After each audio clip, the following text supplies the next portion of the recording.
Good evening, everyone. I hope that you're enjoying your Sunday. Tomorrow starts week 5 for us in our 627 161. We start out this week with our devotion as we do each week. And the overview for content this week is the Nurse Practice Act as it's related to the APRN in your state. Consider different methods which will allow you to actively be involved in promoting the advancement of the APRN role in your state. And I am in the state of Illinois, and we just recently had changes made to the Nurse Practice Act that went into effect January 2018, that we as nurse practitioners no longer are required to have a collaborating physician. However, there are some caveats attached to that. New nurse practitioners coming out of school have to have a collaborating physician until they have practiced a set amount of hours in the clinical setting and completed a set amount of continuing education hours. Additionally, if I were to, and I have a DEA, so I do have a collaborating physician, if you are an advanced practice registered nurse and you want to be able to dispense narcotics, you must have a collaborating physician in order to have your DEA. And I have to say, I was a little disappointed. I was thrilled that that was passed because Illinois has been a tough one. I didn't believe that we were even going to get those advances this year, but we did. When I contacted the Illinois Society of Advanced Practice Nurses, which is one of our advocates in Springfield, and she said, April, we have to take this with baby steps. The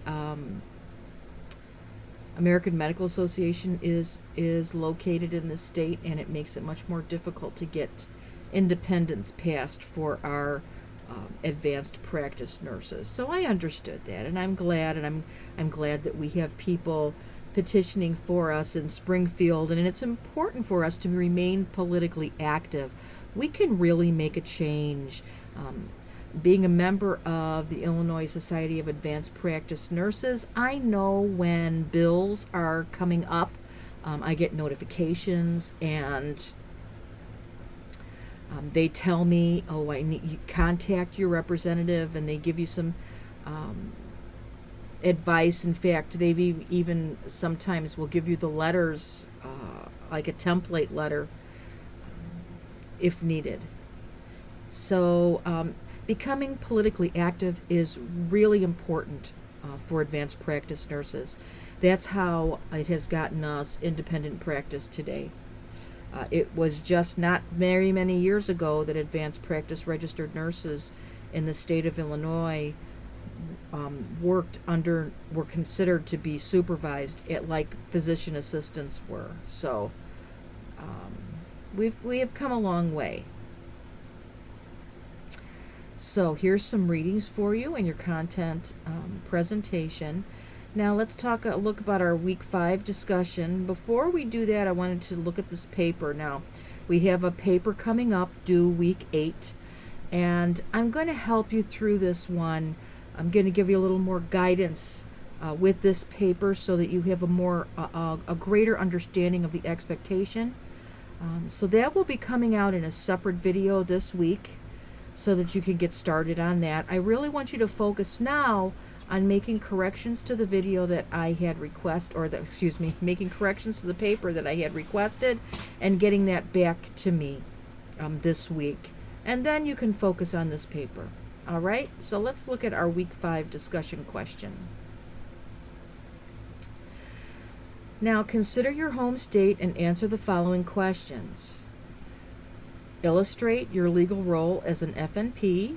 Speculate a component of your practice act that you feel needs to change or evolve.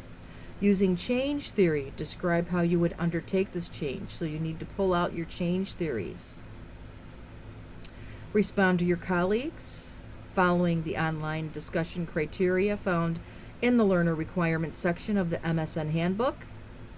And make sure that everything is in APA format. Your initial post is due day 3, feedback post day 6, response post day 7. If you have any questions or concerns, please reach out and I'll get back to you as soon as I possibly can. Otherwise, good luck in this upcoming week's ventures.